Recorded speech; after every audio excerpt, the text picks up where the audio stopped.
Love grows 1 by 1, 2 by 2, and 4 by 4.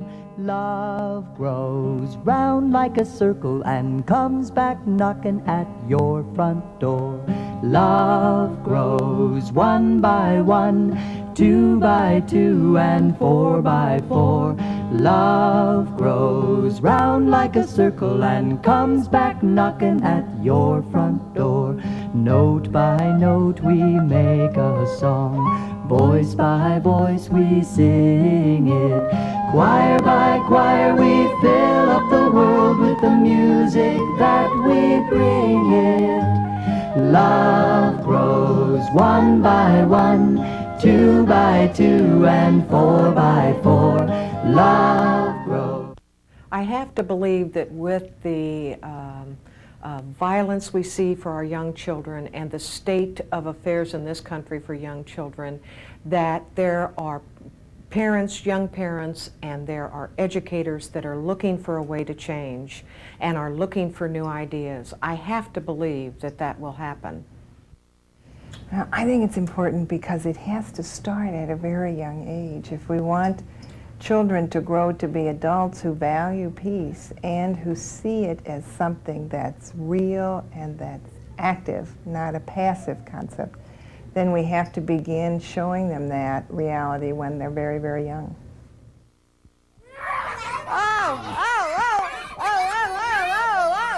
When the predecessor churches merged to form the Evangelical Lutheran Church in America in 1988, there were approximately 1,100 functioning ELCA preschools throughout the United States and the Caribbean. 4 years later, that figure grew to an estimated 1,600 known preschools, an astonishing 46% increase. Faced with the responsibility of teaching these children, early childhood educators recognized that peace education would have a greater impact on future generations by instituting a program early on. To accomplish this goal, the ELCA decided to empower women and men who actually work with young children in early childhood centers throughout the church. Or that we might have with children. In January and May of 1991, the ELCA launched a pilot program that brought together a small but diverse group of teachers and directors for 2 intensive 3-day workshops in Chicago. A third workshop was held in January of 1992. Funded in part by a grant from Aid Association for Lutherans, the pilot program focused on 3 themes: affirming the self, celebrating diversity, and making peace. Leaning on the expertise of 2 well-known early childhood educators, the ELCA chose Kathy McGinnis and Dolores Kirk to lead the sessions. Kathy McGinnis is a nationally known peace educator, author, and co-director of the Institute for Peace and Justice in St. Louis, Missouri. Dolores Doe Kirk is a Christian educator for the Presbyterian Church USA and a peace education consultant to public and private schools. When the magic wand touches you, you get to tell something that you think is important for this whole world. What would you give the world if you could? I would give them I would clean up the garbage. Oh, the first person that said something about getting rid of the litter. Oh, what wonderful magic there. A lot of efforts have been made across the country with older kids on conflict resolution, ways to problem solve, ways to bring change within our educational system with some of the kinds of things we see happening in this country with our children. The goal is really to help children to be empower children to be responsible, problem-solving, compassionate children. And I think it can be done and have done it. Everything I bring to a conference has been tried for years in a classroom with children. And the vision is that a world of shalom, a world of people that would believe in justice and act on it. I mean, the peace and justice issues are very big issues and overwhelming issues. But if people can say, all right, those are big issues, but I see something that I can do Monday when I go back into the classroom. So that's why we try to make it as concrete as we can, and we try to do as much affirming of people during the workshop as possible. Through reading, exercises, art, props, puppets, original slideshows, videos, and active participation, the workshop members explored ways very young children learn. Between sessions, the participants examined a wide variety of books and other materials that conveyed the main themes of the conference. Well, the three themes that we feel are important in talking about peacemaking with young children are first affirming the self, or promoting self-esteem in children. The second one is celebrating diversity, working with children to learn about other cultures, other socioeconomic backgrounds. And then the third theme is called making peace. And the core of that is to help children learn how to resolve conflicts, to help children learn how to be empowered to take an action, to stand up for themselves, or write a letter to an official. So to be involved really as peacemakers.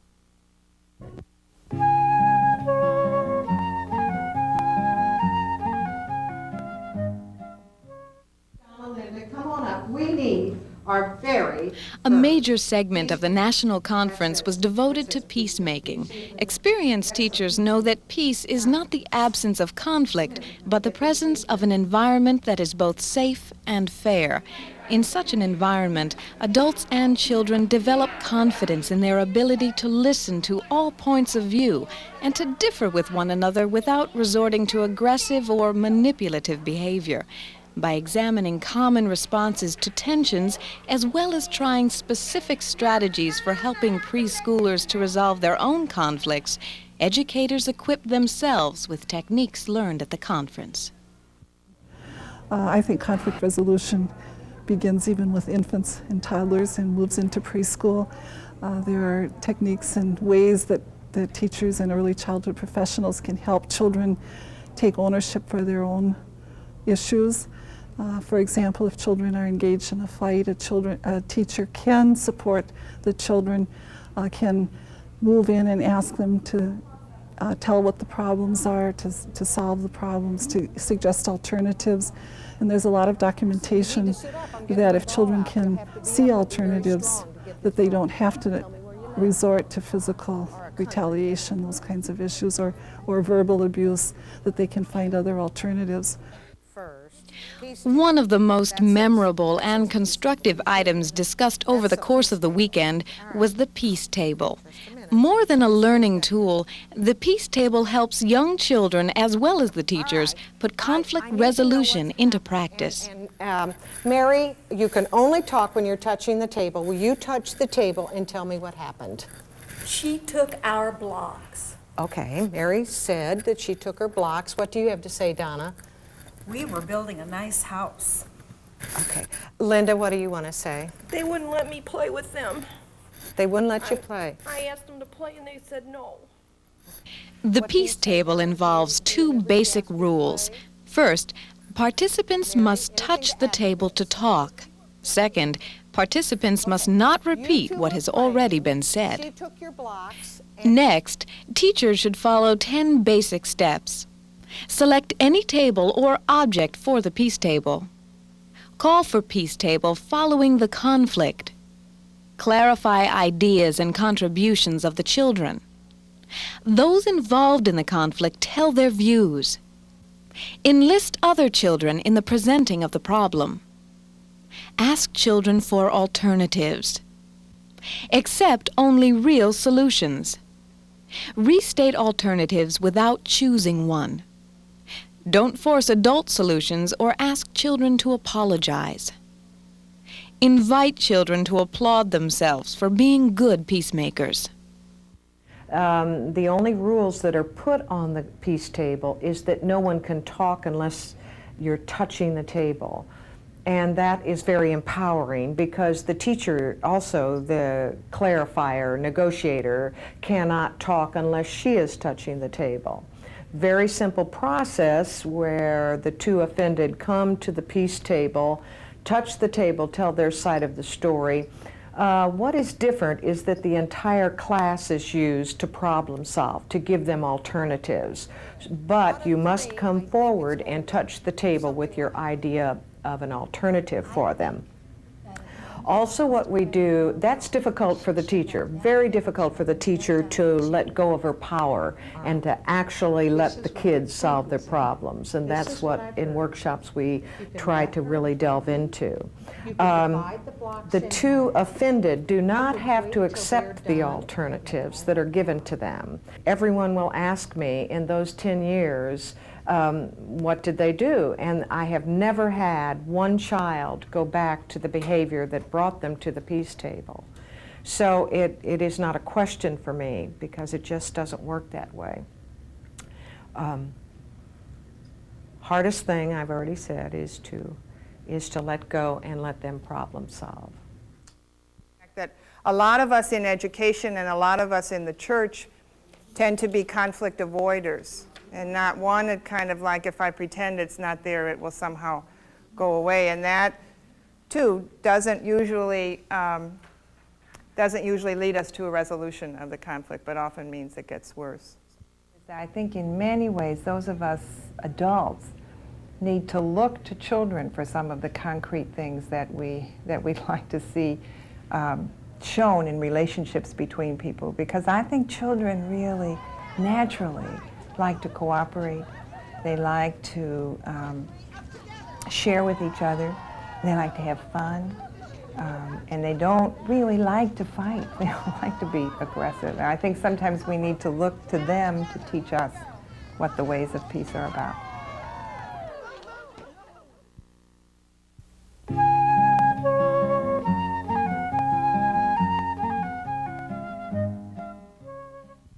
The rationale behind the affirming self portion of the seminar can be simply stated. Building self-esteem is crucial in the overall task of nurturing young peacemakers for several reasons. First, self-esteem is critical to build a sense of compassion. Second, self-esteem is essential in being able to deal well with difference, whether racial, religious, economic, or any other kind of difference. Third, self-esteem enables individuals to take risks. And lastly, self-esteem is basic to being able to resolve conflicts non-violently. And it's, simple things. A lot of times you don't even realize that you're doing it, but when the kids come in, you're giving them special attention, special time, calling them by names. At our preschool, we always have all the kids wear name tags. And that's because we believe it's important for a child to always be called by name. And because we're a co-op preschool, we always have parents working in the classroom, and parents usually are only there for 4 to 6 days through the whole year.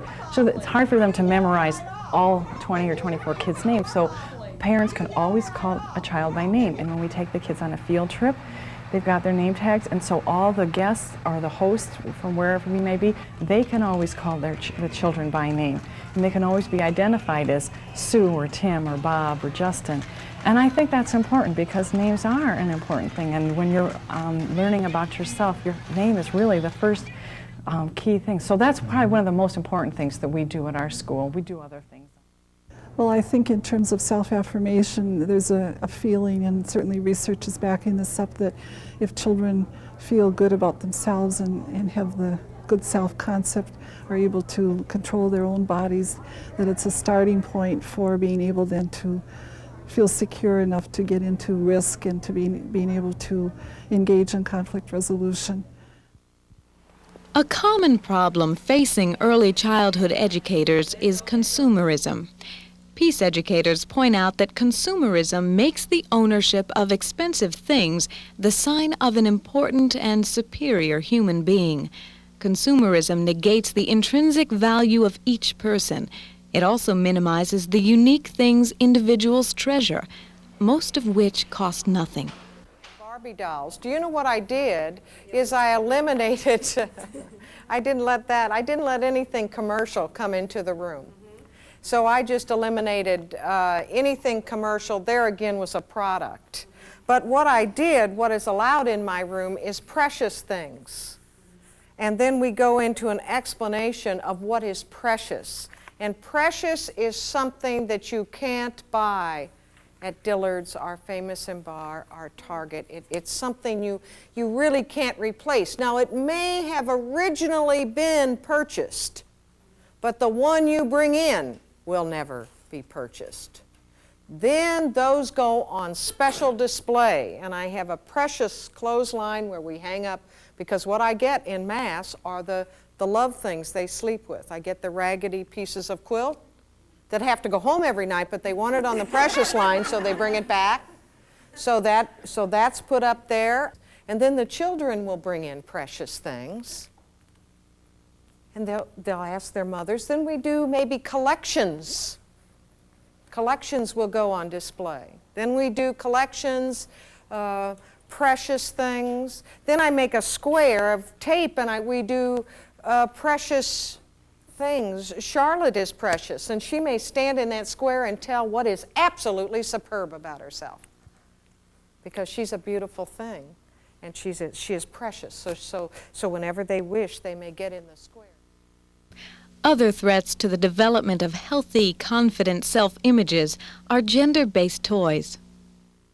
I see it in two ways. I see some of the toys that are marketed for little girls being toys that place a high value on appearance of the little girls, so little makeup kits and flashy shoes and things like that. And I think that's a problem, because it starts to build into very young girls the idea that the most important thing about me is how I look.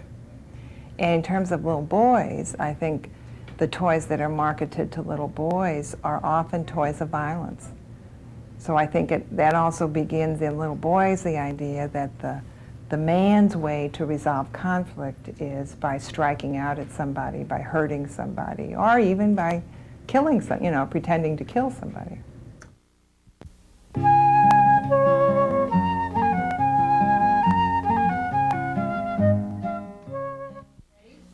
Studies show that very young children are influenced by the attitudes and behavior of the society around them with regard to race.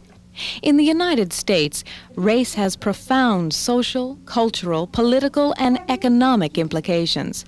Children begin to get insights into those implications at a very young age. Our attitudes and behaviors with regard to race have an impact on children. I wanted to introduce you to Sarah. And I, on conflict resolution, when we don't use the peace table anymore in the room, we use Carl. This is Carl. And his glasses are slipping.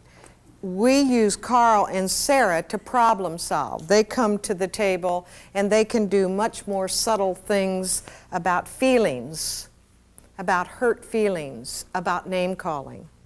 But I thought I knew all the tricks. And these were my brand new puppets 3 years ago.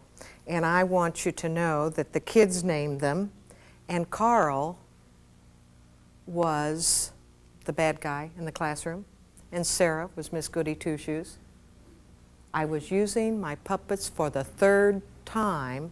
The third time I put them on, I went, I have stereotyped, I have done it, and I couldn't believe what I'd done. So now, Sarah is the disturber in the classroom, and Carl usually can shape her up and help her figure out how to do things, and he's a helpmate. I think that we need to be very intentional with young children in teaching them that all people deserve respect, that all people have dignity, that there's beauty and richness in all cultures. And I think we need to do that in very tangible ways. They need to see pictures on the walls of people of all skin colors, with all hairstyles, all different kinds of dress. We need to do that by having different kinds of crayons and markers and construction paper of all different skin tones. We need to do that by telling them stories of people from all different races, especially stories of people who did something for racial justice. So if you tell a little kid the story of Martin Luther King or Rosa Parks or Chief Joseph or somebody like that, they need to have those kinds of heroes and hear those kinds of stories often.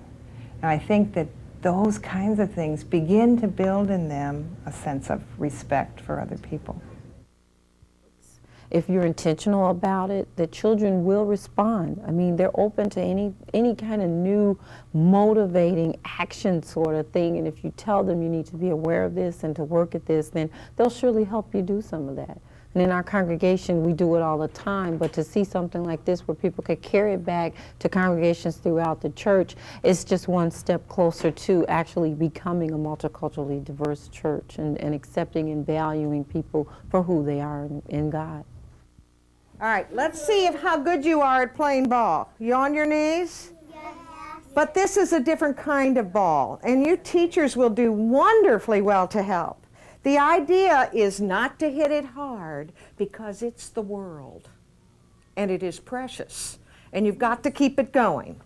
So we are all the household of God. We belong together, that there's the oneness, and so in everything you do and that you teach is that kind of unity. The whole world round, I'm a world citizen. Step up, shake my hand. I'm not just from Wisconsin, I'm not just American. I'm a world citizen. Home the whole world round. You and I can break those borders down.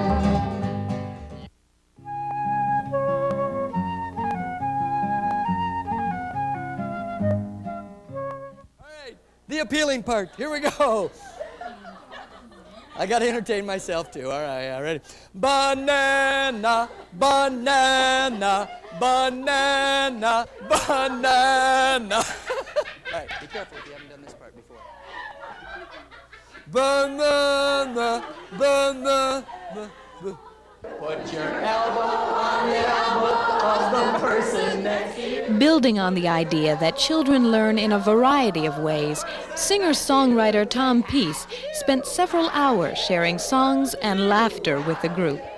May there always be sunshine. May there always be blue sky. May there always be mama. May there always be me. I'm working with grown-ups. I better slow down here. Ready? All right. It's what's important to me is the accessibility of them, of those songs, so that kids can take them and sing them, and so that adults can take them and sing them with kids and for kids and pass them on.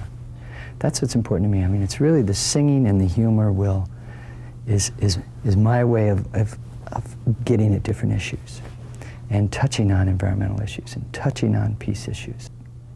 Peace issues are very important to me, and this is my way of working towards those things.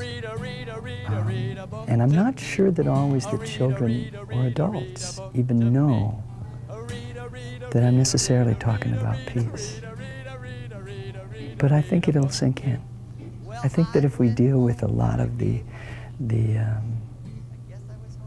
extenuating circumstances of misunderstanding, for instance, me as a child, I thought that people that spoke a different language were really weird.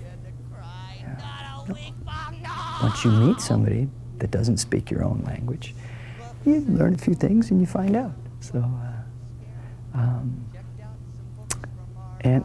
it's really helpful to me to learn a song in somebody else's language. My sister and brother, every time I finished one, they wanted another. They said, read a, read a, read a, read a book to me. A read a, read a, read a, read a book to me. A read a, read a, read a, read a, read a, read a, read a, read a, read a, read a, read a, read a book to. All back at school, you should have heard back there. As a way of illustrating the interconnectedness of all people, the conference leaders invited participants to create a colorful web of yarn. The idea is that people in exercises like this create a web of different colors representing different parts of who we are as people in the world. And it shows how we're all connected to one another, because the pieces of the web just don't connect from me to the person next to me, but somehow they're connected at all angles throughout the room. And when you're done, you see this wonderful, almost like a tapestry of colors that symbolize interconnectedness of people touching, in a way, touching each other through the string. And we thought perhaps that's a place where we could actually start to have an impact on children, and hopefully a generation from now our world would have more of a peacemaking, peace-oriented type of perspective and behavior. This conference represents our midway point between that dream and beginning to empower some people who actually work in those early childhood centers of our church, and helping them to spread the word about peacemaking, both in their classrooms with children, as well as equipping them to turn others on, other people like themselves, so that this can become a spreading type of approach to peacemaking that our church body is able to carry out through children. It has been said that peace is not simply a concept to be taught, but a reality to be lived. Growing numbers of educators believe that this reality must be experienced early, daily, and imaginatively. Armed with fresh ways of celebrating the uniqueness of every girl and boy and the rich diversity of our world, they are teaching little children to overwhelm aggression with a thoughtful and persistent spirit. They're teaching our young to sing a new song. 2 and 4 by 4, love grows round like a circle and comes back knocking at your front door. So let me take your hand, my friend. We'll each take the hand of another. Hand in hand we'll reach round the world to our sisters and our brothers. Love grows 1 by 1, 2 by 2, and 4 by 4. Love grows round like a circle and comes back knocking at your front door. Love grows 1 by 1, 2 by 2, and 4 by 4. Love grows round like a circle and comes back knocking at your front door.